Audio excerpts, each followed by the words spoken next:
거미줄이론도 보통 종종 한 문제씩 나옵니다. 작년에도 아마 이거 나왔었네요. 거미줄이론이요. 110페이지요. 아마 경기변동수 문제가 한 문제 나올 건데 제일 중요한 게 부동산 순환 국면 특성이 중요했고요. 그 다음 두 번째는 부동산 경기변동 특성. 그 다음에 세 번째가 이겁니다. 거미줄이론이라는 말은 이거는 HK라는 사람이 말하는데 이거는 시차성. 여기서 시차성이라는 말은 공급의 시차를 말합니다. 그러니까 공급이 비탄력적인 물건에 적용되는 거죠. 수요는 즉각적으로 변동하는데 공급은 즉각적으로 변동은 안 된다는 얘기예요. 그래서 시차성이 정확히 말하면 공급의 시차고, 그 다음에 통태성. 시간의 흐름에 따라서 시간의 흐름에 따라서 변하는 과정을 지금 설명한 이론입니다. 원래 이론은 균형점에 있다가 예를 들어서 가격이 달라졌었을 때 시간의 흐름에 따라서 원점으로 돌아가는 그 과정을 설명한 게 바로 거미줄 이론. 여기는 시험에 나온다면은 요건하고 그 다음에 안정적 조건 두 가지죠. 이게 상기방에서 요건이 두 가지 몇 가지 했는데 첫 번째는 수요자하고 공급자가 생각이 틀립니다. 수요량. 예를 들어 수요량은 말이 2017년도에 수요가 많아졌대요. 그러면 이 사람들 물어봤더니 올해 가격이 너무 좋으니까. 자, 이건 무슨 말이냐면은 수요자들은 가격에 대해서 즉각적으로 반응한다는 소리죠. 지금 가격이 좋으면 많이 살 거고 안 좋으면 적게 살 거고. 그러니까 현재 가격이 현재 양이고 미래값이 미래 양입니다. 쉽게 말하면 수요자는 가격에 대해서 즉각적으로 탄력적으로 움직인다는 얘기. 좀 영리합니다. 근데 그에 비해서는 공급자는 그렇지 못해요. 예를 들어서 공급자들은 지금 값이 좋으면 나중에 좋겠지. 지금 나쁘면 나중에 나쁘겠지. 만일에 2017년도 공급량이 많았었대요. 자, 물어봤더니 작년도에 가격이 너무 좋았으니까. 그러니까 이게 무슨 말이냐면 시간적 갭이 존재한단 말이죠. 수요자들은 즉각적으로 반응하고 즉시 반응하고 미래를 정확히 알고 있는데 공급자들은 미래를 안다 모른다는 얘기야. 지금 좋으니까 좋겠지. 뭐 나중에 예를 들어 지금 나쁘면 나쁘겠지. 항상 모른다는 얘기. 그러니까 수요자들은 굉장히 스마트합니다. 근데 공급자는 약간 좀 티미하죠. 그렇기 때문에 합리적 공급자. 지금 만일에 값이 높다. 그러면 좀 있으면 초과 공급될 거다. 그러면 값이 예를 들어서 지금 값이 좋으니까 좀 있으면 많이 만들 거 아니에요. 그럼 나중에 되면 초과 공급될 거다. 그러면 가격이 떨어질 거다. 여기까지는 공급자는 포함이 안 됩니다. 즉 미래를 정확히 아는 합리적 공급자. 미래를 전부 다 모르기 때문에 나오는 거죠. 그래서 합리적 공급자는 여기에 포함되지 않습니다. 미래를 알기 때문에 모르기 때문에. 수요자들은 가격에 대해서 즉각적으로 예상하고 미래가 어떻게 될 거고 정확히 알고 있는데 공급자는 그걸 모른다는 얘기입니다. 옛날에 좋았으면 지금 좋겠지. 지금 좋으면 나중에도 좋겠지. 항상 그거밖에 몰라요. 미래를 정확하니 예상을 못하기 때문에. 근데 수요자는 정확히 알고 있다는 소리고 공급자는 그걸 모른다는 얘기. 지금 좋으면 항상 나중에 좋겠지. 그래서 그 바로 밑에 보자면 정태적 기대라는 말 이렇게 써놨습니다. 그 바로 밑에 문제 보시면은 그 정태적 기대라는 말 그런 말 나오거든요. 지금 좋으면 나중에도 좋겠지. 지금 나쁘면 나중에 나쁘겠지. 항상 현 상태밖에 모릅니다. 그 다음 두 번째는 여기는 초과 수요하고 초과 공급이 늘 반복됩니다. 초과 수요하고 이게 반복되는데 요것 때문에 나오는 것이 아니라 초과 수요가 나오고 초과 공급이 나오고 대응을 못합니다. 반응을 못한다는 얘기. 자, 이게 무슨 말이냐면 대응책이 없다는 얘기는 자, 초과 수요되면 값이 올라가는 건 맞겠죠? 자, 값이 올라가면 공급자도 양을 늘릴까요 줄일까요? 양을 늘리겠죠. 그러면 양을 늘려야 되는데 이게 어쩌니까 양을 늘릴 수가 없다는 얘기입니다. 그렇기 때문에 가격은 훨씬 더 어떻게 돼서 폭등합니다. 가격이 초과 수요됐습니다. 그럼 값이 올라갈 거고 값이 올라가면 양을 늘려야 되는데 늘리기가 어렵죠. 왜? 이것 때문에. 시차성 때문에. 일정 시간이 지나야 됩니다. 이 이론이 올 봄에 그러니까 올 겨울에 조류독감 아주 심했었죠. 그래서 어미닭을 2,500만 원 정도 폐사시켰잖아요. 그래서 계란값이 갑자기 올랐었죠. 계란값이 올랐을 때 병아리가 알을 낳을 때까지 기다려줘야 될 거 아니에요. 그게 바로 시차성이에요. 아무리 어쨌든 값이 올라가더라도 일정 기간이 지난 다음에 나오는 거지 즉각적으로 반응 못한다는 얘기. 근데 수요는 즉각적으로 반응하는데 공급은 일정한 텀이 있습니다. 지금은 이제 그런 일이 벌어지지 않는데 옛날에 우리 무역이 활발하지 못하고 자급자족 경제, 우리가 외국과 무역을 전혀 안 한다고 가정합시다. 제주도에서 감귤이 나오죠. 근데 여름에 가을에 바람 태풍이 불어가지고 귤이 다 떨어졌습니다. 그럼 귤값이 비쌀 거 아닙니까? 귤값이 아무리 비싸도 1년 기다려 다시 귤이 나오는 거지 즉시 귤이 안 나온다는 얘기. 그게 시차성. 공급은 즉각적으로 반응한다 못한다? 못한다. 수요는 굉장히 탄력적인데 공급은 굉장히 비탄력적 그 뜻입니다. 그런 것만 생각하기 때문에. 또 초과 공급되면 가격은 어떻게 됐습니까? 떨어지겠죠. 값이 떨어지면 양을 어쩝니까? 줄여야 되죠. 못 줄여요. 그럼 가격은 다시 또 폭락합니다. 그러니까 여기 안 되기 때문에 양적 증감이 어렵기 때문에. 그 다음에 세 번째, 그래서 이렇게 양적 증감이 어려운 자를 우리 뭐라고 하냐면 회임기간이 긴 산업이요. 회임기간. 만드는 기간이 반드시 필요하다는 얘기죠. 얘가 아무리 보고 싶어도 10달은 기다려야 되겠죠. 아, 팔싹도에도 있구나. 그래서 보통 기간을 기다려야 될 거 아닙니까? 아무리 하더라도. 그래서 해임기간이 긴 산업들, 그게 바로 농산물 그렇습니다. 수산물 그렇습니다. 그 다음에 축산물 그렇습니다. 그 다음에 건축물. 일반적으로 네 가지가 통해요. 농수, 축산, 건축물. 그런데 앞으로 가면 갈수록 아마 이거는 점점 더 없어질 겁니다.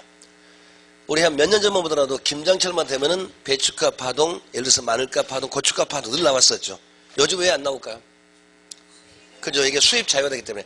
여기에 있다는 사람은 초과 수입됐으면 값이 올라갑니다. 그러면 양을 늘릴 수 있다는 얘기죠. 이게 바로 뭐냐면 수입 자유화요. 근데 농산물, 수산물, 축산물도 다 되는 건 아니죠. 얘 같은 건축물은 또 될까 안 될까요? 안 되잖아요.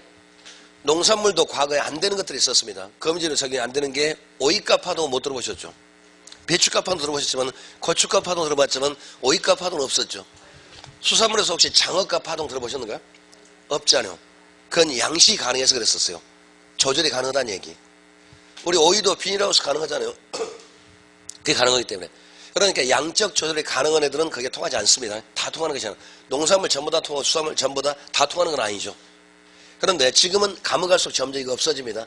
근데 건축물은 앞으로도 계속 있겠죠. 중국에서 아파트 수입해 올까요? 중국 넓은 땅 수입할 수 있을까요? 그게 안 되잖아요. 수입 자유화되면은 이런 것들은 될 수가 있지만은 점점 그러니까 양적 조절이 가능하다는 얘기는 앞으로 가격 파동이 없다는 얘기입니다. 근데 이 녀석은 앞으로 계속 있을 겁니다. 건축물은. 그 다음에 네 번째. 따라서 공급이 보다 비탄력제이기 때문에 주거용보다는 상업용 고급진이 더 뚜렷이 나타난 거 맞죠? 주거용보다 상공업이 훨씬 더 공급이 비탄력적이죠. 1년에 주거용을 더 많이 지을까요? 상공업을 더 많이 지을까요? 주거용을 훨씬 더 많이 짓겠죠? 아파트 단지 몇천 세대 지었습니다. 거기 상가 달랑 하나, 두 개밖에 안 짓습니다. 공장은 더더욱 없고요. 그래서 주거용보다는 상업용, 고업용이 훨씬 더 뚜렷이 이 현상이 나타납니다. 그래서 이쪽을 문제로 만들면 조금 사실 어려워요. 사실은요. 그 다음 두 번째, 우리 쪽은 이쪽이 나왔었는데 안정적 조건. 그러면 안정적 조건이라는 말은 다시 원상태로 돌아올 수가 있냐 없냐. 안정적 조건은 이렇게요. 맨 처음에는 수요 탄력성, 공급의 탄력성. 수요의 탄력성이 공급보다 크면은 수탄이 공탄보다 큽니다. 이렇게 되면은 안정적 됩니다. 수요 탄력성이 공급보다 크면은 안정적. 그 다음에 기울기로 따져가죠. 수요 곡선 길이가 공급의 길이보다 더 작으면 이때는 안정적입니다. 요거는 좀 기억합시다. 요것도 그림으로 그리자면 요거죠. 둘 다 수요 탄력성 요렇게, 공급은 요렇게. 이러면 아마 안정적 될 것 같아요. 가격이 처음에 요 정도 했었는데 어느 값이 올랐습니다. 그러니까 거미줄이라는 말은 균형점에 있다 가격이 예를 들어 변했을 때 그 변한 다음에 균형점으로 어떻게 돌아오는가 그 과정을 설명한 게 거미줄이요. 그러면 이 정도 값이 올랐으니까 초과 공급되는 거 맞겠죠? 그럼 초과 공급되면 값이 떨어져야 되는데 바로 즉각적으로 못 떨어집니다. 만일에 여기서 그렇게 떨어지면 요만큼 양을 줄일 수가 있어야 되는데 여기는 양을 줄이기가 쉽다 어렵다. 이게 안 되잖아요. 양이 줄이기가. 그러면 가격은 어쩌니까 바로 밑으로 떨어질 겁니다. 점점 어떻게 돼갑니까? 원점으로 지금 돌아오는 거죠. 그럼 뺑 돌아서요. 점점 원점으로 돌아와서 가격이 원상태. 그럼 이렇게 다시 안정적 조건을 때게 수요 탄력성 공급보다 크다든지 기울기로 따지면 반대입니다. 우리 탄력성과 기울기는 반비례하죠. 그러니까 요 조건 하나는 좀 기억을 하실 필요가 있어요. 요거 문제를 내니까. 요럴 때에는 안정적. 이걸 우리 뭐라고 하냐면 수렴형이라고 합니다. 수렴형. 원상태 다시 돌아온다고 해서. 다시 균형점에서 빠졌다 다시 원래 돌아오는 것을 수렴형 또는 아니면 안정적. 이번에 정반대가 있을 수도 있죠. 만약에 수요의 탄력성보다 공급이 더 큽니다. 공급이 더 탄력적입니다. 또는 아니면 수요 곡선 기울기보다 공급의 기울기가 더 완만합니다. 이번에 정반대로 그러면 돼요. 공급은 굉장히 완만하고 수요는 좀 급하게요. 그러면 똑같으지만 이거는 금방요. 가격이 이 정도에서 점점 빠져나가면 점점 어떻게 됩니까? 밖으로 좀 빠져나가죠. 점점 좀 빠져나가네요. 이럴 때는 불안정적이에요. 이럴 때는 불안정일 때 우리 뭐라 하면 이걸 발산형이라고 그러는 말이다. 발산형. 그 다음에 이제 세 번째는 두 개 기울기가 똑같을 수도 있죠. 수요 탄력성 이거하고 공급의 탄력성은 똑같습니다. 아니면 수요 곡선 기울기하고 공급이 똑같을 수도 있죠. 이럴 때는 순환형이란 말을 써요. 이럴 때 두 개가 빙빙 돌아요. 이럴 때는 저는 똑같이 이렇게 돌기 때문에 이때는 순환형. 그러니까 하나만 기억하시면 되죠. 요거 하나만 기억하면 되니까. 그럼 다 바꾸면 되니까. 결국 검지문은 요게 전부입니다. 그러니까 주로 이쪽에서 많이 문제 나왔었고 이쪽 나오면 조금 어렵습니다. 내용이요. 자 봅시다. 거기 16번, 17번, 18번은 왼쪽 이론 문제고 그 다음에 뒤로 넘기시면 그 19번, 20번은 오른쪽 문제입니다. 굳이 하자면은. 거기도 16번 하겠습니다. 다음은 검지로 대한 설명으로 가장 그 특징에 맞지 않는 것은 부동산 공급자는 항상 의사결정 시점 현재 가격에 맞춰서 한다. 지금밖에 모릅니다. 그러니까 공급자는 언제든지 지금 어쩌니까 나중에 어쩌겠지. 지금 나쁘면 나중에 나쁘겠지. 지금 좋으면 나중에 좋겠지. 항상 지금밖에 모릅니다. 그러니까 현 상태 항상 그때 당시 기준에서 미래를 결정하는 거지 미래를 정확히 안다 모른다. 그러니까 수요자들은 정확히 가격도 미래도 알고 정말 알고 있는데 공급자는 항상 미래를 모르고 그때 당시 그 시점밖에 모릅니다. 언제든지요. 그러니까 수요자는 가격에 대해서 미래의 합리성이 있고 정확히 알고 있는데 공급자는 그걸 모른다 그런 뜻입니다. 1번 맞습니다. 자, 두 번째, 이미 출하된 물량은 그 다음에 특성시기에 따라 모두 판매된다. 물론 이 얘기는 제가 말씀 안 드린 것은 일반 동사는 이 말이 맞는데 부동산은 좀 그래요. 이 말이 두 번째 말에 무슨 말이냐면 양적 조절이 어렵다는 뜻이에요. 한번 물량이 만들어지면 그 다음에 물량을 처분하기 쉽다 어렵다. 없다는 얘기, 어렵다는 얘기. 그래서 공급의 양적 조절이 어렵다는 말을 그렇게 씁니다. 그래서 2번 맞고요. 그 다음에 세 번째, 거미집으로는 원래 농산물 가격파도 설명하는데 활용되었으며 그 다음 미시 동태이론이란다. 동태적 설명. 그러니까 주로 농산물 가격이 왜 폭등과 폭락하는가 그걸 설명한 이론이었고 주로 동태성입니다. 그러니까 동태성이라는 말은 가격이 변했을 때에 그 다음에 시간의 흐름에 따라서 원상태로 돌아온다든지 그런 과정을 나타내는 걸 전부 다 동태성. 그러니까 정태적 아니죠. 그런데 밑에 17번 보면 또 정태적 기대한 말이 나오죠. 그 말은 의미가 약간 차이가 있어요. 그러니까 동태성 이론이고 그 정태적 기대는 좀 이따 말씀드릴게요. 그 다음에 네 번째. 보시면 수요초과 공급초가 주기적으로 발생하며 이에 따라 가격도 폭등 폭락이 발생됩니다. 그러니까 수요초가 공급초가 일어나는데 정확히 말하면 초가 수요 때문에 초가 공급 때문에 나오는 것이 아니라 그래 됐었을 때 반응을 못한다는 얘기. 즉 적절한 양적 조절이 안 된다는 얘기죠. 그러니까 초가 수요 나오면 반드시 가격은 올라가는 거 맞잖아요. 자, 올라가겠죠? 그럼 값이 올라가면 양은 어처럼 공급자가 느려야 정상이겠잖아요. 근데 이걸 느릴 수 있어야만 값이 좀밖에 안 올라갈 건데 이걸 느릴 수가 없으니까 양적 조절이 안 돼요. 그러니까 더욱더 폭등합니다. 만약에 초가 공급됐습니다. 양을 그러면 줄여야 될까? 값이 떨어지면 양을 줄여야 될 거 아니에요. 그러니까 일반 동산 같으면은 양적 조절이 가능하잖아요. 공산품 같으면 조절이 가능하죠. 노트북 값이 엄청 비싸진대요. 그러면 창고 대방출하면 되겠죠. 노트북 값이 폭락을 저지해 보이는데요. 그럼 창고에 쌓아놓고 저장하면 되겠죠. 자, 농산물 저장 한번 해볼까요? 만약 농산물을 현 상태에서 1년 동안 저장할 수 있는 방법을 알아내면 그분은 노벨상 받습니다. 세계 곡물가 깨끗이 안정화시킬 수가 있죠. 한쪽에서는 못 먹어서 삐짝 마르고 한쪽에서는 너무 많이 먹어서 살쪄 가서 빼려고 하고 그게 정상 아닌가요? 우리 농산물 값을 안정화시키기 좀 어렵죠. 곡물 파동 나온다더니 가격 파동. 대형 김치를 만들까요? 또 쓸데없는 소리입니다. 그러니까 그게 안 된다는 얘기예요. 농산물이 만일에 풍작되고 풍년이 됐었을 때 그 상태를 1년 동안 보관할 수 있는 방법이 없어요. 사실은요. 그걸 1년 동안 현 상태로 보관할 수 있다면은 그분은 노벨상 받을 수가 있으니까 가격을 안정화시킬 수가 있잖아요. 근데 그게 안 되죠. 좀 많았다 적었다 기후에 따라서 달라지는 거잖아요. 그게 어렵습니다. 일반적으로 그래요. 그래서 초과수요 초과급이 주기적으로 발생하며 이것 때문에 나오는 것이 아니라 그렇게 됐었을 때 반응을 조절이 양적 조절이 된다 안 된다 안 되기 때문에 가격 파동이 일어나요. 그게 안 되기 때문에요. 그 다음에 다섯 번째, 가격 변화의 공급은 즉각적 반응을 보이지만 수요는 시간차를 두고 반응한다. 거꾸로 됐죠. 가격이 변동했었을 때 수요는 어찌요? 즉각적으로 반응을 하는데 공급은 어찌요? 일정한 시간이 지나가야 된다는 얘기죠. 그게 바로 무슨 말입니까? 요 얘기죠.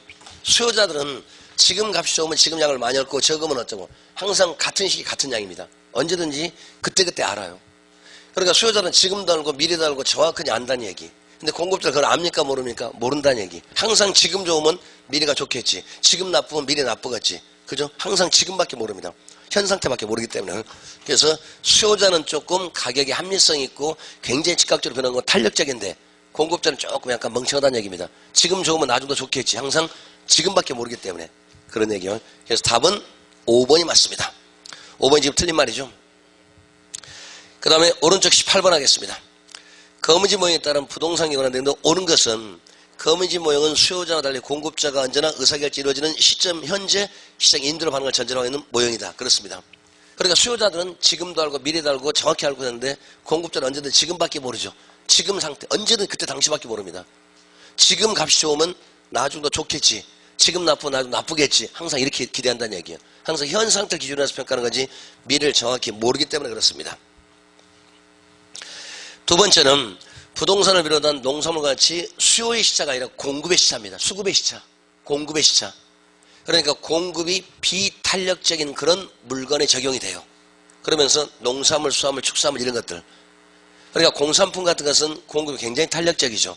그러니까 공산품 적용이 안 됩니다. 농수, 축산, 건축물. 근데 앞으로 가면 갈수록 농산물, 수산물, 축산물 적용이 안 될 거다. 건축물만 적용됩니다. 농산물의 양적 증감이 가능하기 때문에. 그래서 두 번째는 수요의 시차가 아니라 공급의 시차, 공급의 시차성. 그것 때문에 나오고요. 그 다음에 세 번째, 초과 공급이 발생하면 인대는 폭락하고 그 다음에 초과수에 발생하면 폭등하는 주기적 현상이 단기적이다 아니라 궁극적으로 균형제 돌아오는 발산형이다. 궁극적으로 원점에 돌아오는 발산이 아니라 수렴이라고 해야 되겠죠. 그러니까 가격이 분명히 어쩌니까 원점에 썼을 때 올라가고 떨어질 수가 있죠. 이럴 때 다시 원상태로 돌아오면 그죠, 수렴형, 안정형. 그 다음에 원상태로 빠져나가면 이때는 발산형, 빙빙 돌면은 순환형 이렇게 말합니다. 기울기하고 관계가 있어요. 그래서 세 번째는 거기는 발산형이 아니라 수렴형, 결국 원점으로 돌아온다는 얘기는 원상태 복귀한다는 뜻이죠. 그때는 수렴형 아니면 안정형 그렇게 해야 맞습니다. 그 다음 네 번째, 단기적으로 가격이 급락하게 되면 건물 착공량은 감소해야 되는데 실제로 출하되는 공급물량은 수요에 크게 못 미쳐서 오히려 공급 초과가 아니라 초과 수요가 되죠. 물량이 적어졌으니까. 그러니까 가격이 예를 들어서 급락이 떨어졌습니다. 그러면 지금 안 좋으니까 나중도 안 좋게 하고 공급량을 적겠다는 얘기죠. 그럼 물량이 적어지니까 막상 출하하면 수요는 그대로 가만히 있는데 공급이 줄었기 때문에 초과 수요가 되겠죠. 그럼 값은 엄청나게 올라가겠죠. 그래서 공급 초가 아니라 수요 초가 또는 초과 수요된다면 가격은 폭락이 아니라 폭등하겠죠. 올라가겠죠. 말을 조금만 연결하시면 돼요. 그 다음에 다섯 번째, 가격 파동 현상은 상업용, 공업용 부동산보다는 상대적으로 수요 가격 탄력성이 보다 비탈된 주거이다. 아닙니다. 거꾸로입니다. 여기는 수요 탄력성이 아니라 공급의 탄력성 관계가 돼요. 그러니까 주거용보다는 상업용, 공업용 훨씬 더 공급이 비탄력적이죠. 그래서 주거용보다는 상공업에서 더 뚜렷이 나타납니다. 여기까지. 그러니까 이쪽 얘기는 조금 말이 어려워요. 특히 이 말을 섞으면 좀 어렵습니다. 말은 쉽게 했지만 이건 약간 좀 해석을 해야 돼요. 그러니까 수요자들은 언제든지 지금도 알고 미래도 알고 과거도 알고 항상 정확히 알고 있다는 얘기. 그러니까 수요자들은 가격에 대해서 합리성이 있고 미래를 정확히 예상할 수는 예상 능력가 있다. 그래서 제가 수요자는 좀 스마트하다고 그랬잖아요. 좀 영리하다고. 근데 공급자들은 그렇지 못해요. 지금 좋으면은 나중 좋겠지. 지금 나쁘면 나중 나쁘겠지. 항상 지금밖에 모르고 미래에 정확히 합리성이 있다 없다. 없다는 얘기. 그래서 공급자는 약간 좀 팀이합니다. 그렇기 때문에 미래 예상력이 없기 때문에 항상 지금 상태를 기대를 하는 거죠. 그걸 정태적 기대라고 그래요. 그렇게 왼쪽 먼저 보시면은 거기 17번에 보자면은 3번 보시면은 거기 세 번째 정태적 기대 나왔죠. 항상 고의전 멈춰지는 지금 상태가 예를 들어 값이 좋아요. 그럼 나중도 좋겠지. 지금 나중 나쁘겠지. 항상 지금 상태만 보고 그 똑같을 거 예상한다. 그걸 정태적 기대. 근데 우리 시험에서 이런 어려운 말 나오다 절대 답 아닙니다. 그런 이상한 말 속지 마시고. 과거 이런 문제 나온 적이 있었습니다. 탄력성은 정양적일까 정성적일까요? 탄력성. 탄력성은 정양적 변화요. 정성적이 아니라. 그러니까 퀀티티지 그죠? 퀄리티가 아니라는 얘기죠. 탄력성은 뭐였습니까? 가격이 오르고 떨어지면 양이 는다는 데서 양 얘기했지 성질 얘기 안 했잖아요. 근데 그 답을 안 만들어요. 그렇게 현혹을 시키는 거예요. 여기도 보면 정태적이 딱 나오는 순간 그 다음 진도로 못 나가. 안 그런가요? 그게 딱 꽂혀가지고 어쩌니까 이게 뭔 말이라냐. 우리 안 배운 것 같은데 책에도 없는데 썩을로 말 안 했는데 이런 식이 되기 쉽죠. 실제 시험 볼 때도. 그때도 탄력성은 정양적입니다. 정양적. 값이 오르고 떨어지면 양이 늙어도 양적 변화 나타나는 거죠. 쉽게 말하면 퀀티티잖아요. 그리고 그때 뭐라 했냐면 정성적, 성질이란 특성이라든가 이런 것들 전부 다 이게 퀄리티가 아니었잖아요. 탄력성은 값이 오르고 떨어지면 양이 많아져 적어진다. 그 얘기했던 거지. 물건이 좋아진다 나빠진다. 그 말 안 했잖아요. 그리고 양적 변화죠. 그러면 정양적 변화지 정성적 변화. 퀀티티 숫자가 변하는 거지 퀄리티 질 좋아지는 거 아니잖아요. 사실 아무것도 아니거든요. 근데 그런 집에 딱 나오면 어떤 느낌이 들죠? 연구를 한번 하시고 싶은 생각이 들죠? 대부분 거기에 딱 꽂혀요. 그럼 그 다음 말 진도로 갑니까 못 갑니까? 그 다음 못 가요. 그게 공급에서 이렇게 잡고 있잖아요. 절대 의미 없습니다. 저 시험에 나올 만한 용어는 거의 다 말합니다. 그러니까 한 번 더 듣도 보던 보단 용어가 나왔습니다. 까맣게 지우세요. 그거 답 아니거든요. 그거 지우고 생각하시자고. 그거 있으면 보이면 또 연구하고 싶으니까 절대 답 아니란 얘기. 자, 18번도 역시 답은 나왔죠. 1번이고. 그 다음에 19번과 20번은 생각을 달리 하셔야 돼요. 자, 19번은 검증에 관한 이론인데 오른쪽 이쪽 얘기입니다. 기울기와 탄력성 금방 돼요. 20번은 약간 안 될 거예요. 의미가 있으니까. 자, 19번에서는 첫 번째 수요의 탄력성이 1.1이네요. 공급은 0.9네요. 어디가 탄력성이 커요? 어떻게 됐습니까? 이렇게 된 거죠. 더 크잖아요. 그러면 안정형. 그 다음에 기울기는 수요는 항상 앞에 마이너스 붙기 때문에 절대값 이렇게 씌우는 것도 상관이 없습니다. 기울기는 마이너스 다 뺍시다. 의미 없으니까. 수요는 항상 우하형 마이너스 기울기잖아요. 그러면 두 번째 것이 수요 곡수 기울기는 0.3, 공급은 0.7. 어디가 더 기울기가 큽니까? 공급이 더 크잖아요. 그러면 지금 이렇게 됐으니까 이것도 안정적 수렴형이네요. 맞죠? 그 다음에 세 번째는 둘 다 기울기가 똑같은 것 같은데요. 세 번째 보시면은 탄력성이 1.0, 1점 똑같네요. 그러면 순환형. 이렇게는 문제가 여러 번 나왔기 때문에 금방 아실 거예요. 그런데 20번은 생각을 바꿔야 돼요. 자, 왜 그러냐면은 일반 수학하고 경제학이 반대이기 때문에 그렇습니다. 수학과 경제가 반대예요. 우리 일반적으로 기울기 따지면은 수학에서는 그죠? 이런 분이 이렇게 올라가죠. 그러니까 독립 기준이 항상 독립변수 요거잖아요. 경제가 여기가 기준이에요. 이런 분이 이렇게 와야 돼요. 항상 가격분의 양이니까. 수학은 X축이 독립변수 아닌가요? 수학에서는. 그래서 X가 변에 따라 Y가 변해. 이거 정속변수죠. Y는 AX 플러스 B 할 때 이게 독립변수잖아요. 근데 경제학은 가격이 어쩌니까 양이 어쩌죠. 그럼 기울기 여기가 분모 분자 이렇게 됩니다. 거꾸로요. 초점이 틀리기 때문에. 수학은 항상 분자분의 분모입니다. 근데 여기요. 가로분의 세로 이렇게 올라가잖아요. 여기 독립변수니까 X분의 Y가 맞죠? 기울기가 그랬어요. 요게 기울기잖아요. 경제가 거꾸로 요놈분의 요놈이니까 여기가 기울기 맞잖아요. 거꾸로니까. 경제학에서는 항상 우리 수요법칙은 가격이 변하니까 양이 어쩌다 이렇게 말 나오지 양이 어쩌다 값이란 말 안 나오잖아요. 항상 가격축이 독립변수예요. 언제든지요. 그것만 알았으면 문제 간단히 풀립니다. 아마 정상적인 수학의 상식을 보자면 안 풀릴 건데요. 안 풀어보셨구나. 근데 정상적 사고로는 이게 잘 안 돼요. 얼른 보면 기울기가 정반대로 가는 것 같아. 경제학은 항상 그죠? 여기가 가격이 독립변수 맞죠? 요 녀석분에 이렇게 가야 되니까 거꾸로요. 자, 봅시다. 보시면 맨 먼저 A 부동산 거기 3P고 Q 나왔으니까 기울기는 3분의 1이죠. P분의 Q니까 3분의 1. 그럼 이것만 딱 기억했다면 0.1초짜리 문제가 되는지요. 그 다음에 두 번째 뒤에 보시면은 그 다음에 공급은요. 그 다음에 뭐냐면 3분의 6이니까 2가 되구만요. 그러면 수요는 지금 기울기가 얼마입니까? 3분의 1이고 그 다음에 뒤에는 2니까 공급이 더 크구만요. 기울기가. 그럼 공급이 더 기울기가 크니까 이렇게 됐구만요. 그죠? 기울기 좀 나타나니까. 그러면은 수렴형, 그죠? 수렴형. 기울기 나타나고 있으니까. 그러니까 A는 지금 수렴형 맞죠? 자, B부동산. 이번엔 2분의 2니까 1. 밑에서 보니까 2P분의 2Q니까 1 나오죠. 둘 다 1. 그러면 순환형. 0.1초짜리 문제가 돼요. 그러니까 수학에서 말할 때하고 경제학은 방향이 틀립니다. 기울기가. 경제는 항상 가격분의 양이죠. 언제든지. 그러면 되겠죠? 우리 그렇게 해결합시다. 답은 1번입니다. 그래서 어쨌든 경제로서 보통 문제가 한 6문제 내지 7문제 나옵니다. 그래서 그걸 좀 잘 정리하실 필요가 있을 거고 그 다음에 이제 우리 정책론 먼저 합시다. 오늘 다 끝내야 되기 때문에. 자, 정책론에서는 맨 처음에 페이지 수가 몇 페이지부터 가냐면은 저 뒤쪽에 지금 그죠 174페이지 10번부터 외부성 문제부터 174페이지 거기 외부효과 문제 썼는데 거기도 또 정리하자고요. 맨 처음에는 정부가 부동산 시장 개발한 목적이 두 가지가 있었죠. 정부가 시장 실패를 시장하게 보완하기 위해서 맨 처음에요. 정부의 부동산 시장 개입 목적 시장에 개입하는 목적이 두 가지가 있는 거 혹시 기억나신가요? 목적은 첫 번째는 정치적 목적, 두 번째는 경제적 목적. 다 생전 처음 듣는 표정도 하고 계시죠? 정책의 요약지 맨 앞에 써져 있을 거예요. 그러니까 시장 개입 목적은 첫 번째는 정치적 기능 또는 정치적 목적이요. 여기는 효율성과 형평성.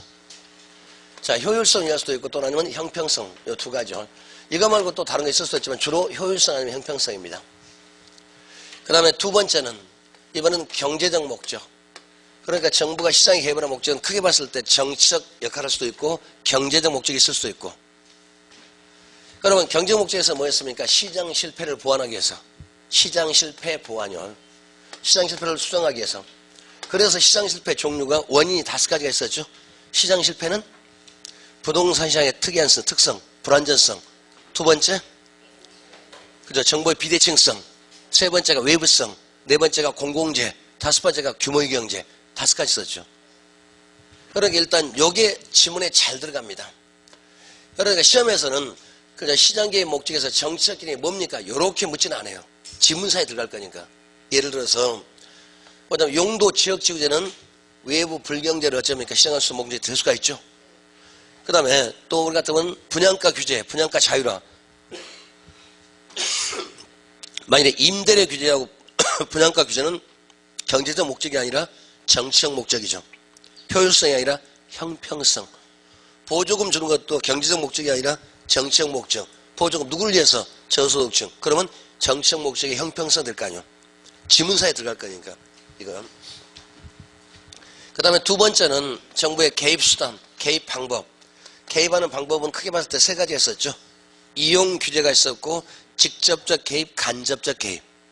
기억나요? 그래서 이용 규제란 말은 아무리 내 땅이라도 쓰는 것이 못 쓰는 것이 아니라 마음대로 쓰는 것이 아니라 정부한테 물어보고 쓰세요. 그래서 이걸 정부의 법률적 행정적 조치라고 그랬죠. 정부가 법에 따라서 법률적 측면이요, 행정적 측면이요.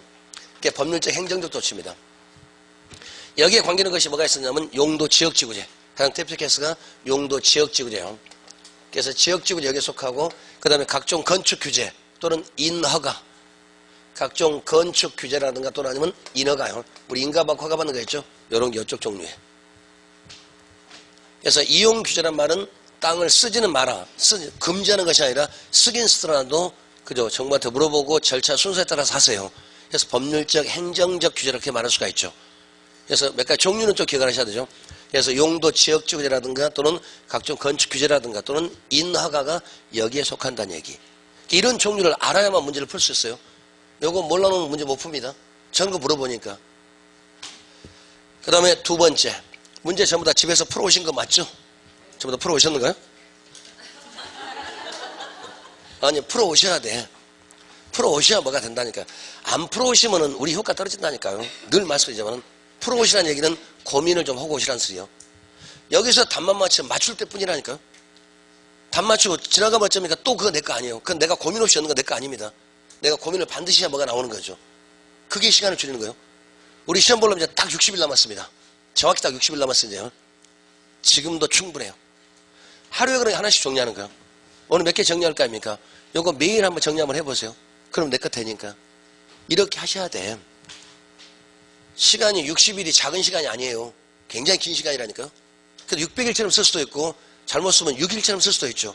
그냥 시간 보내면 금방 가요. 근데 내가 좀 하면 시간을 오래 잘 쓸 수가 있으니까 반드시 정리하세요. 내년까지 이거 하시렵니까? 올해 끝내야지. 그죠? 그 다음에 두 번째는 이번에 직접적 개입. 이제 직접적 개입이라는 말은 정부가 직접적 개입이라는 것은 직접 시장을 흔들겠다. 그러니까 직접적 개입이란 말은 정부가 현 시장 자체를 전부 흔들겠다는 얘기입니다. 자, 무슨 얘기냐면은 시장이 이렇게 있습니다. 요래 있는데 여기 가격도 마음에 안 들고 양도 마음에 안 들어요. 그래서 가격을 올리고 내리고 양을 늘리고 줄이고 요 정책입니다. 그러니까 직접적 개입을 또 다르게 말하면 적극적 개입이라고 할 수도 있죠. 직접적 개입, 적극적 개입. 정부가 직접 시장에 뛰어들어가서 가격도 마음에 안 드니까 올릴 수도 있고 내릴 수도 있고. 그래서 첫 번째 가격을 올리는 것을 우리 뭐라고 하냐면은 직접 해서 맨 처음에 가격을 올리는 거 가격 통제. 그래서 가격 통제요. 이 방법에는 가격을 내릴 수도 있고 올릴 수도 있겠죠. 근데 항상 우리는 뭐만 생각하자? 내리는 것만 생각하자 그랬죠. 올리는 것은 우리한테 의미 없다고 그랬죠. 값을 올리는 것이 바로 최저가격이요. 그런 최저임금제, 노동시장에서 나오기 때문에. 그러니까 최저임금 시급을 얼마로 올리기 위해서 지금 협의하는 거 맞죠. 최저임금제는 시장에서 돈을 적게 주니까 더 많이 줄 목적이 최저임금제 맞죠. 최저임금제 값을 올릴 목적이요. 근데 우리 쪽에서는 가격을 떨어뜨리는 게 목적입니다. 그게 최고가액제요. 임대료 규제, 분양가 규제. 임대료 규제, 분양가 규제는 값을 올릴 목적, 내릴 목적. 내릴 목적이지 올릴 목적이 아니라니까. 누구를 위해서? 저소득층. 그러니까 형평성. 맞죠? 그러니까 임대료 규제는 정부의 직접적 개입에 속합니다. 그 다음에 정책 기능에 속합니다. 그 중에서 어디에? 형평성에 속합니다. 이게 지문이에요. 그러니까 요 녀석까지 문제 나오기 좀 어렵죠. 근데 이런 것들이 가운데 들어갈 거니까. 이제 그 안에 들어가서 말을 만들 거니까요.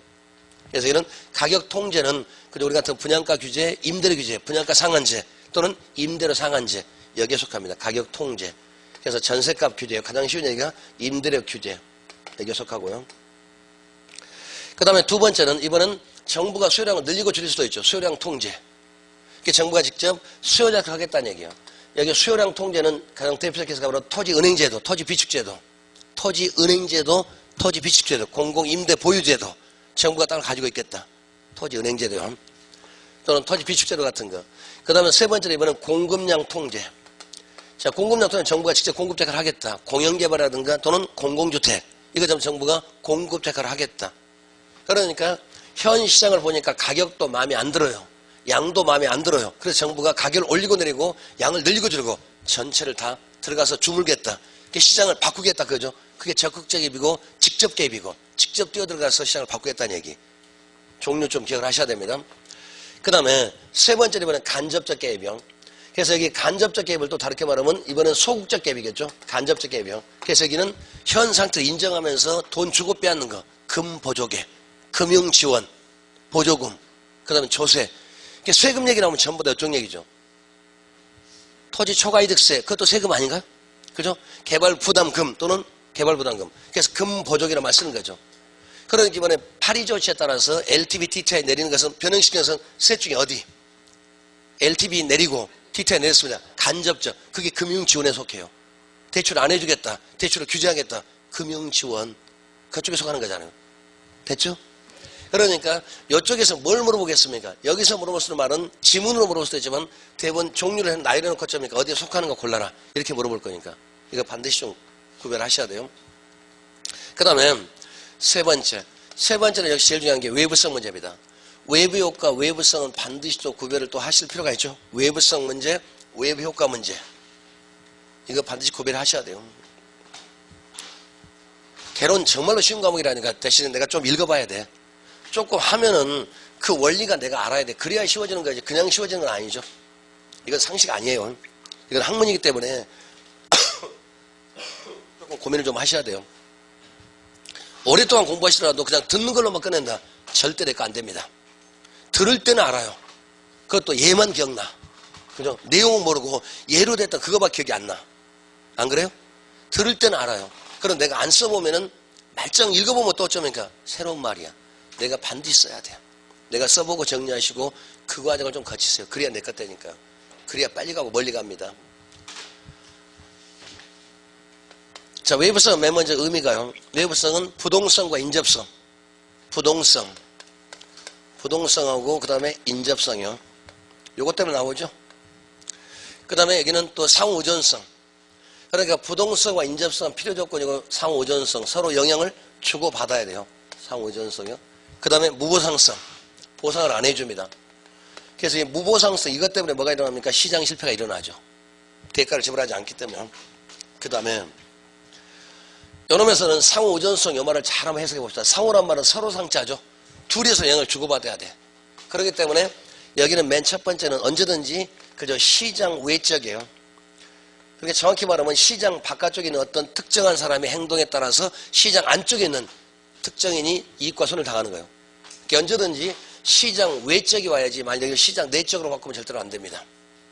또는 시장 외적이라는 말 다르게 말하면 가격기호를 통하고 통하지 않고 가격기호를 통하지 않고 근데 가격기호를 통하고 그러면 또 틀립니다. 언제든지요. 시장 외적이고 그 다음에 가격기호를 통하지 않는 건데 시장 내적이라고 바꿀 수가 있고 가격기호를 통하고 이렇게 나오면 안 된다는 얘기. 자, 그 다음 두 번째는 언제든지 제3자가 와야 됩니다. 제3자요. 그래서 제3자는, 그러니까 시장 밖에 있는 제3자 행동에 따라 시장 안쪽에 있는 특정한 사람이 이익과 손을 당하는 것. 그게 외부일 거예요. 그래서 반드시 제3자가 와야 되는데 당사자 간, 매매 쌍방 오면 또 안 됩니다. 언제든지 제3자가 와야지 거래 당사자 간, 매매 쌍방 간, 그럼 곤란하죠. 주의하시고요. 그 다음에 세 번째는 이 3자가 의도적으로 의도하지 않고 그게 목적이 없습니다. 그래서 의도하지 않고 의도가 없습니다. 목적이 없이. 그래서 요 세 가지. 요게 1번입니다. 요거 잘 바꾸니까. 그러니까 여기 상호란 말이 무슨 말인가 잘 한번 해석해 보세요. 그 다음에 무보상성 때문에 뭐가 일어나면 시장 실패가 일어납니다. 대가를 안 주기 때문에. 대가를 주면은 그런 일이 안 벌어질 거예요. 대가를 안 주기 때문에요. 그 다음에 두 번째. 이번엔 종류. 자, 이 종류에는 크게 봤을 때 두 가지가 있는데 첫 번째는 외부경제. 외부경제란 말은 좋은 거죠. 이로운 거. 그러니까 자기 집 주변에 공원이 생기면 좋은 거 맞죠? 외부 경제는 플러스요. 또는 긍정적 외부 효과, 바람직한 활동, 어울리는 사용, 좋은 거. 그 다음에 두 번째는 외부 불경제 또는 외부 비경제. 이거는 안 좋은 거, 나쁜 거죠. 일단 두 가지. 그래서 외부 경제란 말은 서로 좋은 겁니다. 그러니까 환경으로부터 좋은 거 받을 때는 외부 경제, 나쁜 거 받으면 외부 불경제. 가장 쉬운 얘기가 자기 집 옆에 공원이 생겼습니다. 좋은 거 나쁜 거. 그죠? 쓰레기 매립 생기면 나쁜 거. 그죠? 그러니까 좋은 거를 할 때 외부 경제. 그러니까 시장 밖에 특정한 행동에 따라 내가 이득을 보는 것은 외부 경제. 내가 손해를 당하는 것은 외부 불경제, 비경제. 일단. 그 다음에 좋은 거를 하면 반드시 무슨 일이 벌어나면 여기는 핀피현상. 그러니까 제발 우리 집 앞마당 꽂으세요. 그래서 핀피현상이요. 그래서 플리스 인마이 프론트에도 핀피현상이 나옵니다. 좋은 것은 서로 유치현상. 끌어당기려고 하고. 그다음 나쁜 것은요. 님비현상이요. 배척현상이요. 그래서 not in my back이야. 님비현상. 그 다음에 이런 핀피현상을 막기 위해서 사전적 대책이 개발이익의 사회적 환수. 개발이익의 환수. 그러니까 우리 인접성 특성에서 개발이익은 좀 잘 안 나옵니다. 그런 말을 했었어요. 혁신도시 건설되니까 나주 그쪽은 어쩌니까 땅값에 받았겠죠. 서울은 땅값에 못 받았습니다. 멀리 떨어져 있으니까. 세종시 신도시 건설했을 때에 대전은 땅값에 받았겠죠. 서울은 땅값 못 받았겠죠. 떨어져 있으니까. 그래서 여기는 개발이익의 환수. 그러니까 개발이익은 어쩔 때 옆에 붙어있어야 개발이익이 나올 거 아니에요. 개발이익의 환수요. 이게 사실은 조금 쉽지 않는 표현이죠. 개발이익의 환수는 토지의 무슨 특성입니까? 얼른 안 나와요. 요거 주의하셔야 돼요. 그래서 개발이익은 붙어 있어야 될 거 아니에요. 우리 집 옆 동네가 개발되고 우리 동네가 의미를 받는 거지 멀리 떨어져 어쩝니까? 부산이 개발됐대요. 광주는 인접성 없잖아요. 영향 못 받죠. 만약 광주가 개발되면 그럼 바로 광주 옆에 담양 같은 데 어쩝니까? 영향 받을 거 아니에요. 서울은 못 받죠. 멀리 떨어졌으니까. 맞는 얘기죠? 그래서 인접성 때문에 나오면 그래서 핀피현상을 막기 위해서는 개발이익의 사회적 환수 이 말이 나오잖아. 개발이익의 환수. 님비현상을 막기 위해서 어떤 대책이요? 여기가 용도 지역지구제. 그래서 용도 지역지구제. 그러니까 용도 지역지구제도 외부 불경제. 다시 말하면 시장 실패 보완책이 된다 안 된다? 된다. 외부 불경제도 외부 성분도 시장 실패가 되니까. 맞는 얘기잖아요. 그 다음에 두 번째. 이번에는 첫 번째는 이제 요걸 좀 잘 알아두시고요. 그 다음에 두 번째는 비용과 편익에 대한 부등호 관계. 예를 들어서 사적 한계 비용, 사적 한계 비용. 물론 한계란 말 빼도 상관이 없습니다. 사적 비용, 혼자 했을 때 비용하고 그 다음에 사회적 한계 비용. 요 두 개를 놓고 따졌을 때요. 여기도 한계 빼도 상관이 없습니다. 그러니까 사적이란 말은 혼자란 독립적 관계란 말은 영향을 주고받지 않는다는 얘기고 사회적 영향을 주고받습니다. 이럴 때 비용이 작아야 돼, 커야 돼요. 그러니까 사회적 비용보다 사적 비용이 더 커야 됩니다. 여기다 작습니다. 그러니까 사적이란 말은 나 혼자 있는 관계고 그 다음에 사회적인 서로 상호니까. 그러니까 외부성은 여기서 나와 이쪽에서 나와요. 항상 이쪽에서. 저게 상호란 말 때문에. 상호란 말은 혼자입니까? 둘 이상입니까? 서로 상자. 우리 상호가 말할 때요. 혼자는 상호가 말 못 쓰죠. 그러니까 서로 둘이 영향을 주고받아야지 외부성이 나오는 거지 영향을 안 주고 안 받으면 안 나온다는 얘기. 그러니까 독립적 관계 나오는 것이 아니라 사회적 관점에서 나온다는 얘기. 언제든요. 그러면 우리 기억할 때 혼자 있을 때보다 둘이 합쳐서 비용이 떨어지면 좋은 거 나쁜 거? 좋은 거. 반대로 이번에 편익 한번 써볼까요? 그러면 사적 한계 이번에 편익. 이번에 이익입니다. 혼자 있었을 때 이익하고 그 다음에 서로 합쳤을 때 이익하고 어디가 더 커집니까? 편익이란 말이요. 이번엔 사회적 편익이 더 크면 되겠죠. 이번엔 이렇게 돼야 맞잖아요. 그러니까 혼자 있을 때보다는 비용은 더 어쩝니까? 합치면 줄어들고 혼자 있을 때 이익보다는 편익이 더 커지면 좋은 거. 이 부동을 잘 봐두세요. 요게 키입니다. 여기서는요. 지금 현재는 부동가 잘 보이시죠? 근데 말로 바꾸면 어쩝니까? 잘 안 보이죠? 또 좀 더 비틀면은 사회적 한계병하고 사회적 편익이 있었을 때 이렇게 되면 또 좋은 거 맞죠? 비용보다 편익이 크면 좋은 거 맞잖아요. 그러니까 이렇게 물어볼 수도 있고 이렇게 물어볼 수도 있죠. 그럼 비용보다 편익이 커야만 좋은 거 아니요? 이때가 외부 경제. 거꾸로 되면 외부 불경제. 이거니까. 그래서 요거 잘 봐두세요. 특히 부동 어쩝니까? 요거 잘 봐두세요. 부동 항상 문제니까. 그 다음에 밑에는 똑같죠? 밑에는 이제 반대로. 이번에는 사적, 그 다음에 한계 비용. 혼자 있을 때 비용하고, 그 다음에 사회적 한계 비용. 그리고 합쳤을 때 비용하고, 어디가 이번엔 요가 더 큽니까? 그러니까 혼자 있었을 때 사적 한계 비용보다는 합치면 더 비용이 커집니다. 좋은 거, 나쁜 거. 나쁜 거잖아요. 해석을 해두세요. 부등호로 애우려고 하지 마시고 혼자 있을 때보다 둘이 합쳐가지고 비용은 작아지고 이익은 커지면 좋은 거 아닌가요? 그러니까 사회적 비용이 더 작아야 되고 사회적 이익이 더 커야 됩니다. 그러면 좋은 거. 그걸 뒤집으면 이제 나쁜 거니까. 그러니까 사적이란 말은 서로 영향을 주고받지 않고 혼자 있었을 때, 그 다음에 사회적이란 서로 상호니까 영향을 주고받았을 때, 그러니까 혼자 있을 때 비용보다는 둘이 합치면 비용이 더 줄어들고 혼자 있을 때 이익보다는 둘이 합칠 때 이익이 더 커지면 좋은 거. 됐어요? 그거 꼭 기억하셔야 돼요. 부등호 잘 바꾸니까 말을 바꿔요. 부등호로 절대로 안 보여줘요. 말로 뭐가 초과됐네 미달됐네 뭐가 크네 작네 부등호 안 보여줍니다. 부등호 보여주면 금방 할 건데 전부 다 말로 풀어나갈 거니까 언제든지. 그 다음 밑에는요. 그러니까 혼자 있을 때 비용보다 합치면 오히려 비용이 더 커집니다. 그러면 안 좋은 거. 이번에는 혼자 있었을 때 이익보다요 편익보다요 그 다음 합치면 더 어쩌니까 이게 오히려 작아집니다. 그럼 좋은 거 나쁜 거. 그죠? 이때는 나쁘잖아요. 그러니까 보면 이때는 혼자 있을 때 비용이 더 작아지고 합치면 이익이 더 커지는데 거꾸로 되니까 안 좋은 거. 그래서 한쪽만 위쪽은 기억하세요. 하나만 알면 되니까. 그러니까 외부 경제란 말은 좋은 거 너무 당연한 얘기. 좋은 거기 때문에 합치면 비용은 줄어들고 이익은 커집니다. 좋은 거. 반드시 기억하셔야 돼요. 이것도 사실은 거의 10번 이상 썼습니다. 사실은 10번 더 썼을 거 지금까지요. 반드시 정리하셔야 돼요. 안 하면 내 거 안 됩니다. 그 다음에 세 번째. 이번에는 외부성은 과대과소. 현 상태가 과소요. 과소. 적정량보다 적게 생산된다는 얘기. 공공재도 과대과소. 공공재 과대생산 과소생산. 공공재 과소에 언제든지요. 과소. 그러니까 적정량 안 나오기 때문에 정부가 들어가서 늘리려고 하는 거죠. 그게 시장 실패 보완이죠. 시장에 맡겨두면 과소생산 된다니까요. 그래서 외부 경제는 항상 과소생돼요. 그래서 과소를 어떻게 말하냐. 그걸 과대보다 더 늘리자. 그 다음에 외부 불경제는요. 적정량보다 더 많이 만듭니다. 그래서 과대만 찾으면 돼요. 뒤에는 생산도 있고 소비도 있고 두 개 다 있으니까. 그럼 너무나 많으니까 이번엔 줄여야 되겠죠. 이렇게. 그래서 세 번째가 과소인지 과대인지 이거 잘 보세요. 이게 지금 세 번째. 여기 부동호가 두 번째고 여기에 세 번째입니다. 이거 잘 구별하셔야 돼요. 그 다음에 네 번째는 자 과소로 과대를 늘리려고 합니다. 그럼 부족한 걸 늘리려고 하면 어떻게 할까요? 풀어줘야 되겠죠. 지금 그런 일을 벌이고 있잖아요. OECD 국가 중에서 출생률이 너무 낮죠. 그래서 애 낳으면 어째 뭐 해주겠다 뭐 해주겠다 전부 다 그런 전부 다 늘리려고 출생률을 올리려고. 낳는 게 중요한 게 아니에요. 키울 때 줘야 돼요. 그죠? 그거 심각한 문제입니다. 사실은요. 지구상에서 가장 빨리 없을 나라가 대한민국이라는 그런 말도 있어요. 사실은요. 아 우리 후손 뒤에 우리 다 죽고 난 다음에 2700 몇 년인가? 그렇게 그러면 나오기도 한대요. 점점 출생률이 낮아지니까 지금 심각한 문제죠. 지금은 일자리 없어서 문제가 많죠. 앞으로 한 20년만 지나보세요. 사람이 없어서 일 못할 겁니다.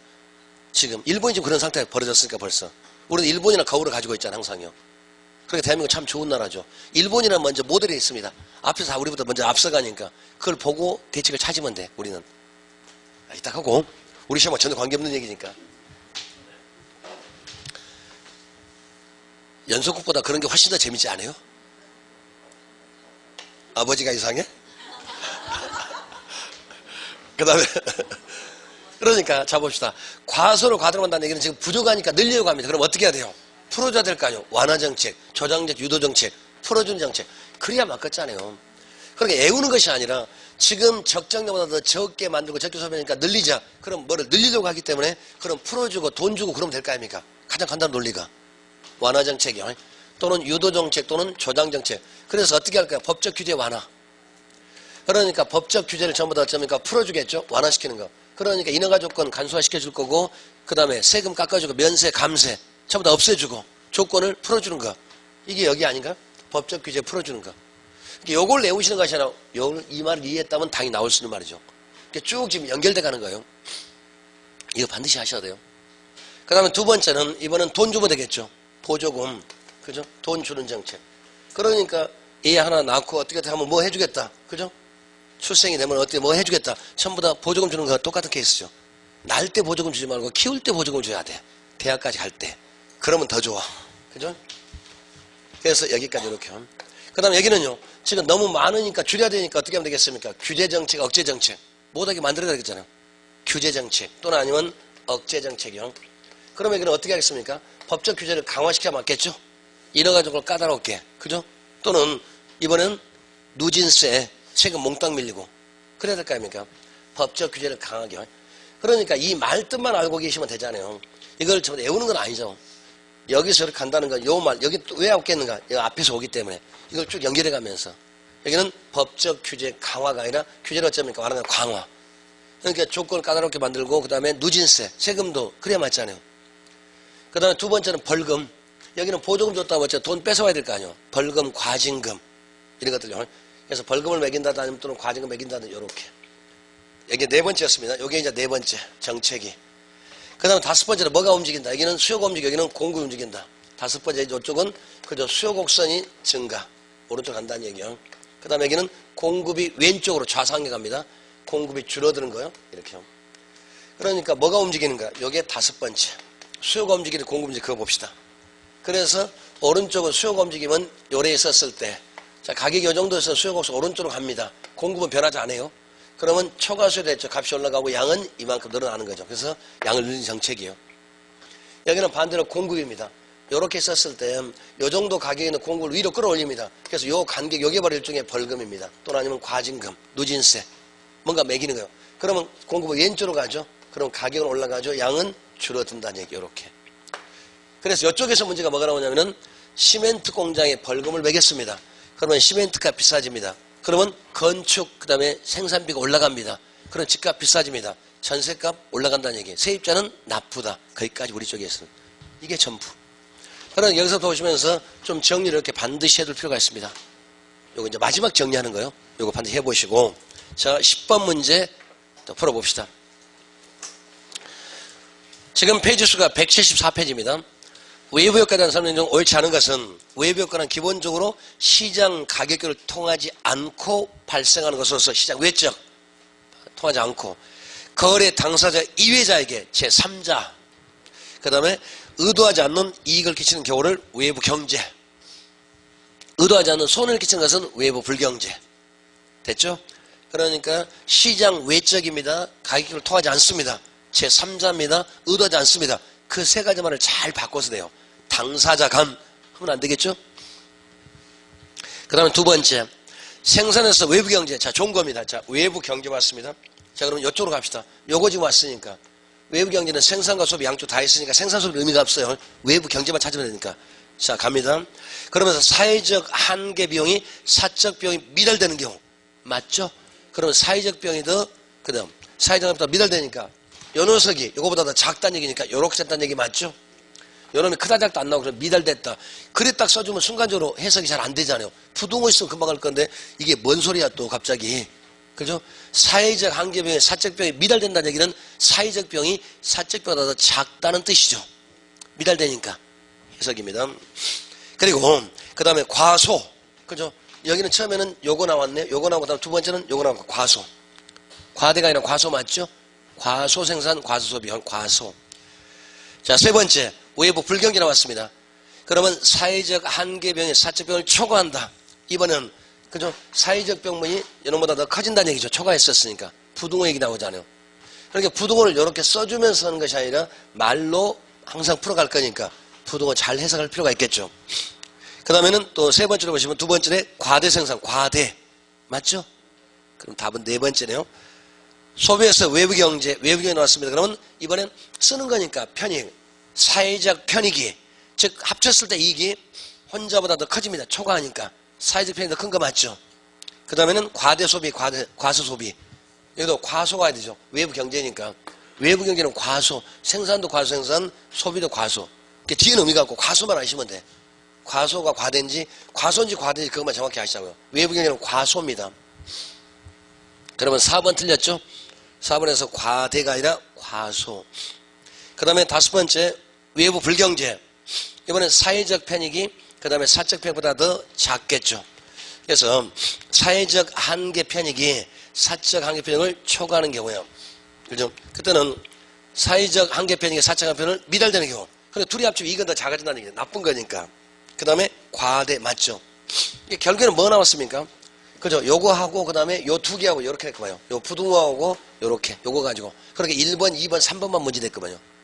그러니까 1번에서 지문 하나, 2번에서 하나, 3번에서 하나, 4번에서 5번에서 하나, 이렇게 지문 빼내면 정말 복잡한 문제 됩니다. 가장 광범위한 문제가. 1번에서 지문 하나 빼내고요.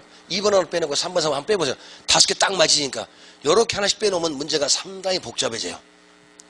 그런 식으로 되면 이걸 전체를 다 알고 있어야 되니까 이거 반드시 정리하세요. 그래서 4번 역시 나왔죠. 자, 그 다음에 오른쪽 갑시다. 12번. 12번 보시면은 부동산 시장에서 외부효과 설명으로 틀린 것은 외부효과는 시장 실패를 일으키는 원인이 된다. 그렇습니다. 우리 아까 시장 실패 원인은 5가지 했는데 맨 처음에 부동산 시장의 불안전성, 두 번째는 정보의 비대칭성, 세 번째가 외부성. 여기서 주의하실 것은 외부 불경제는 당연히 시장 실패된다. 누구나 금방 이해합니다. 외부 불경제 나쁜 거니까. 외부 경제도 시장 실패돼요. 외부 불경제는 당연히 나쁜 거. 우리는 외부 불경제 다 한다니까요. 외부 불경제는 나쁜 거니까 당연히 시장 실패. 누구나 이해할 수가 있죠. 외부 경제도 시장 실패 돼요, 안 돼요? 됩니다. 근데 얼른 생각하면 외부 불경제는 좋은 거니까 안 되는 것처럼 보이지 않아요? 그거 주의하시라는 얘기. 외부 불경제는 당연하고 외부 불경제는 된다는 얘기. 그 다음에 두 번째. 주거지역에 인근 생태공원이 조성되어서 정예벽이 발생하면 그 지역 주택수는 증가하고 그래서 우측으로. 자, 무슨 말 같습니까? 주거지역 생태공원 나왔다는 외부 경제다. 그러면 수요공급이 어디로 간다? 오른쪽으로 간다. 그 얘기 지금. 바로 5번으로 왔잖아요. 외부 경제는 항상 수요가 움직이는 거고 외부 불경제는 공급이 움직이는 거. 그거 지금 얘기하는 거예요. 그 다음에 세 번째. 정예벽가 발생하면 핀피현상, 부는 님비현상. 금방 되는 문제. 그 다음에 네 번째. 부유회복가 발생시키는 그 다음에 생산 주체의 공곡선을 우측 좌측 봅니다. 나쁜 거니까 과대니까 과소로 만들기 위해서는 왼쪽 끌어올려야 돼요. 공급을 왼쪽으로, 오른쪽이 아니라 좌측으로. 아니면 좌상향. 그러면 되겠죠? 공급 움직이니까. 4번 틀렸죠? 자, 5번. 주거지역의 정예벽과 발생시키는 생태공원은 공공재에 해당되며 공공재는 사회적인 적정상 과대 과소, 과소가 일반적입니다. 과소 생산. 그래서 답은 나왔죠? 자, 그렇게 보시고 그 다음에 지금 178페이지 외부성 반드시 정리하셔야 됩니다. 꼭 해놓으셔야 되고 그 다음에 거기 178페이지 보시면은 정책에서 1번 직접적 간접적이 또 나왔네요. 직접적 개입수단. 자, 1번 기업번은 지정 및 등기 공시제도는 어디에? 그거는 간접적이요. 예를 들어서 간접적 같은 거는 돈 주고 빼앗는 거 있고 행정 서비스, 인터넷 전산망, 등기제도, 지적제도 전부 다 간접적입니다. 그러면 기억은 빠져 맞겠죠? 자, 기억 빼니까 1번, 2번, 5번 빠졌습니다. 답이 3, 4번 둘 중에 하나. 그러니까 이런 식으로 항상 이렇게 풀자고 그랬잖아요.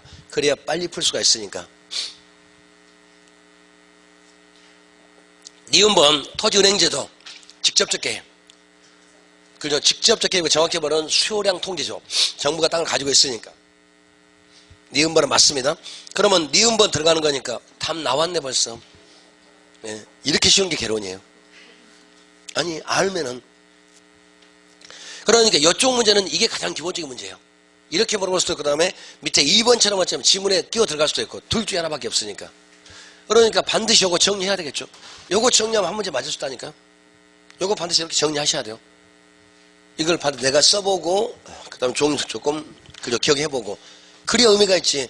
저걸 제가 늘 말씀드리는 게 아니잖아요. 시험 볼 때는 제가 말씀을 못 드려요.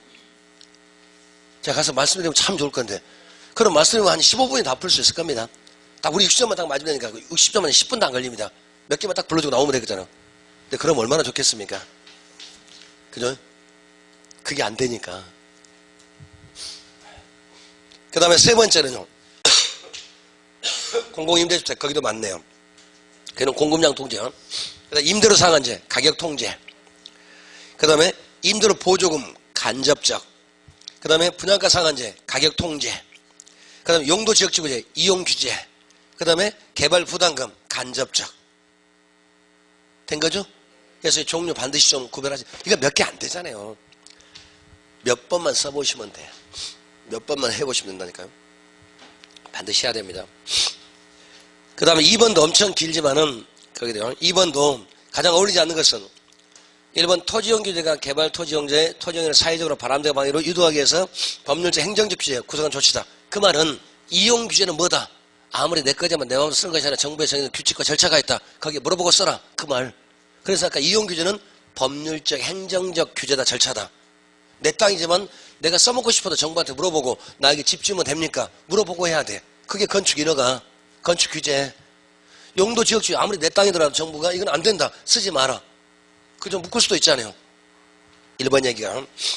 그 다음에 두 번째는 토지용주의는 형식상 개인의 소유권을 변경시 않는 범위 내에서 수용된 자면서 직접적 구별된다. 직접적으로 정부가 다 흔드니까 소유권이 바뀔 수도 있죠. 그 다음에 세 번째, 간접적 개입이란 기본적으로 시장기구 틀을 유지하면서 그 기능을 통해서 소기의 목적을 해서 뒤에서 원격 조정한다. 돈 주고 빼앗는다. 가장 대표적인 돈 주는 거, 돈 빼앗는 거. 딱 두 가지가. 돈 주는 게 금융지원 보조금, 뺏는 것이 아니라 세금. 세금 얘기랑 저도 빼앗아 오는 거잖아요. 그게 가장 기본적으로 이렇게 말하고, 그 다음에 이제 다른 것도 들어갈 수가 있으니까. 인터넷 이용하는 것은 간접적. 등기 열람제도. 우리가 강원도 땅 살 수 있어요, 없어요? 그래서 대부분 들어가서 어쩌니까 보면은 다 나오는 거 맞죠? 여기가 어떻게 돼 있고, 다 볼 수가 있으니까. 그게 간접적 개입. 보다 더 거래를 원활하게 잘 이루기 위해서 소기의 목적을 만들기 위해서 원격 조정한 거. 그게 간접적. 그 다음에 네 번째. 직접적 개입은 정부가 부동산의 기능을 부분적으로 인수하거나 정부가 공공기관 직접 들어가서 하는 거. 가격도 직접 조정하겠다. 양도 조정하겠다. 직접적으로 들어가서 시장을 흔들겠다. 지금 현 시장을 못 믿겠다. 그래서 수요자 공급자 역할을 동시에 같이 하는 거. 직접적 개입이요. 그 다음에 다섯 번째. 정부가 미리 싼 값의 미개발 토지를 대량으로 매입해서 비추가했다가 토지 수요자의 그 다음에 요구에 대응해서 이 토지를 비추를 팔거나 하는 제도. 토지은행제도. 다 버리죠. 토지은행제도 뭐다? 직접적이죠. 답은 맨 뒤에 나오잖아요. 그러니까 지문이 엄청 길게 써졌죠. 읽어보다 지쳐. 그것도 맨 마지막 줄. 요거밖에 없으니까요. 그 다음에 자 넘어갑니다. 그 다음에 4번. 4번은 이제 기능이라는 얘기입니다. 잘못 설명한 것은 정부가 부동산 시장의 개발에 이유는 정치적과 경제적 두 가지가 있다. 맞죠? 두 번째. 사회적 목표를 달성하기 위해서는 부동산 개발을 할 때는 그 목표가 효율성, 형평성 그리고 또 다른 목표가 있을 수도 있을 거다. 근데 주로 효율성, 형평성 두 가지일 겁니다. 그 다음에 세 번째, 정부의 부동산 개입은 시대적 상황에 따라서 경제적, 정치 상황에서 늘 다를 거다. 그 일반적 원칙은 없으니까.